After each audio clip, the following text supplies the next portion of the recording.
Subscribe and don't forget to press the bell icon to get notified whenever we upload a new video. Pakistan bankrupt हो चुका है, सियासी बहरान ऐसा है कि रोज तो फिर पाकिस्तान को वाइंड अप करके इंडिया के हाथ दे दो ना यार। क्योंकि वजह यह है कि हिंदुस्तान अब एक कामयाब डेमोक्रेसी, उनके इलेक्शन होते हैं, उनकी इकोनॉमी फ्लरिश कर रही है।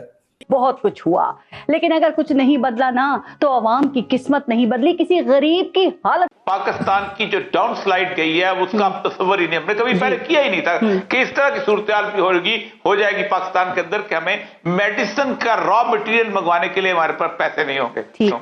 इस तरह की सूरत भी हो जाएगी कि अगर मेरे $5,000 किसी बैंक में जमा है और मैं लेने जा रहा हूं, मैं कहीं बाहर फॉरेन पोस्टिंग करके आऊं तो वो उसके मिन्नतें तरले करने लग जाए कि रुक जाए। ये कभी नहीं हुआ था इससे पहले, कम से कम मैंने अपनी जिंदगी में नहीं देखा। और बदकिस्मती से पाकिस्तान में एक ऐसे क्लोज माइंडेड किस्म के पॉलिटिशियंस आ गए हैं सब पार्टियों में कि वो इससे आगे देखते ही नहीं। इसको कहते हैं कि इमरजेंसी, जब आपका पैनिक बटन दबा होता है।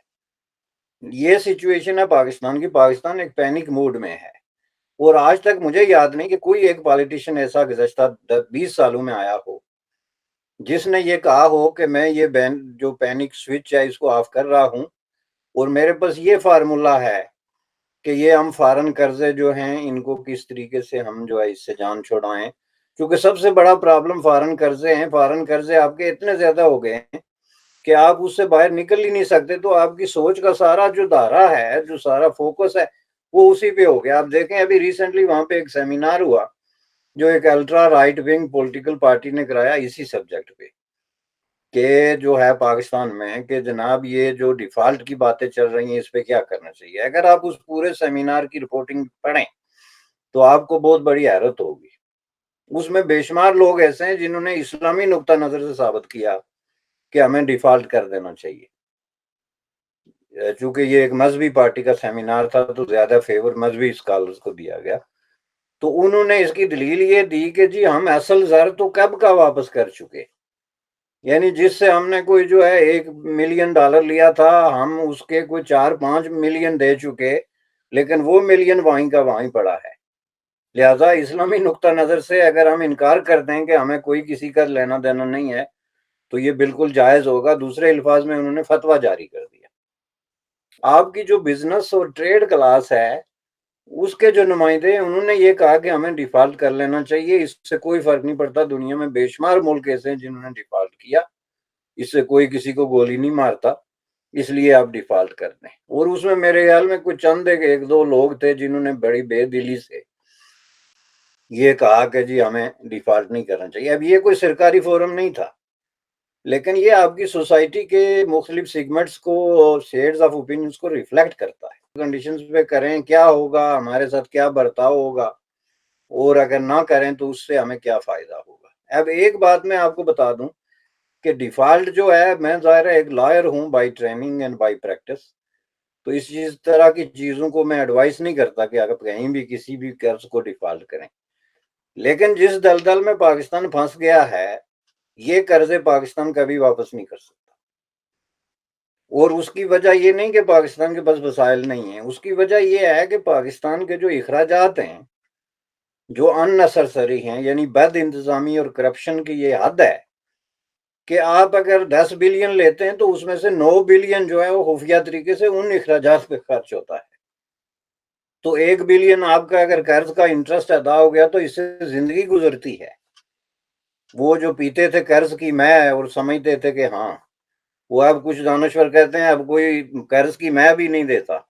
ये बात आप जो बता रही हैं कि पाकिस्तान के कश्मीर में कोई डेवलपमेंट नहीं हुई, तो इंडिया तो वहां पे रेलवे ले आया हुआ है और दुनिया का सबसे बड़ा ऊंचा ब्रिज वहां पे बन रहा है। और जो मैंने खबरें सुनी हैं, और ये ऑल सॉलिड न्यूज़ है। सऊदी अरेबिया भी वहां पे आ गया, ये सारे यूएई भी आ चुके हैं इसी ये मीटिंग के अंदर जो हो रही है श्रीनगर में या हो चुकी है। So I don't know what to say. Pakistan का narrative anti India, Hindu hatred, Kashmir fixation पे है फिक्स्ड।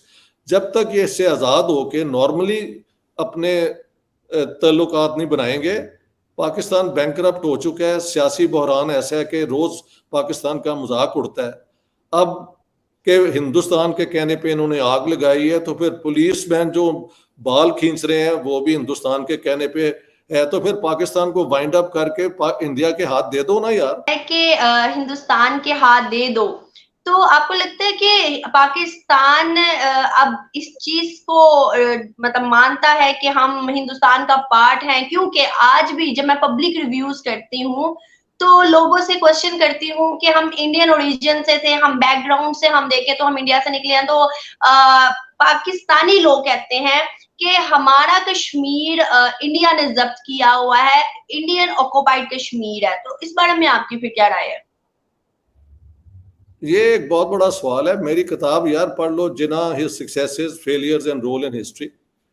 3 दफा हिंदुस्तान की तरफ से ऑफर हुई थी through home minister Sardar Patel के आप कश्मीर रख लें, हैदराबाद दक्कन जो डीप साउथ इंडिया में है उस पे आप हमें तंग ना करें।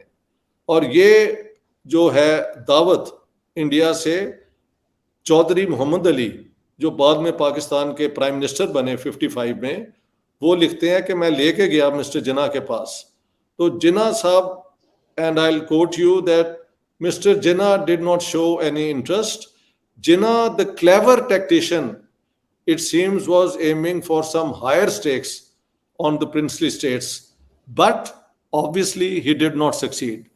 Jinnah साहब को पता नहीं उनके मिलिट्री एडवाइजर कह रहे होंगे कि यार हम क्यों कश्मीर भी छोड़ें, हैदराबाद हम क्यों छोड़ें, कश्मीर तो हमने जंग करके ले लेना है। और फिर जब जंग होती है दोनों तरफ से लोग मारे जाते हैं, तो फिर कोई अपनी जो कि जिसके पास आ जाता है वो बिल्कुल नहीं देता। और जो यूएन कॉन्स्टिट्यूशंस हैं उन पे अमल ना पाकिस्तान ने किया है ना हिंदुस्तान ने किया है। और अब 75 साल हो गए हैं, अगर उसके स्टेटस को जैसे वो है बदलना है तो फिर जंग लड़ो, और जंग लड़ोगे तो न्यूक्लियर वेपन्स दोनों तरफ से इस्तेमाल होंगी। That's the only way.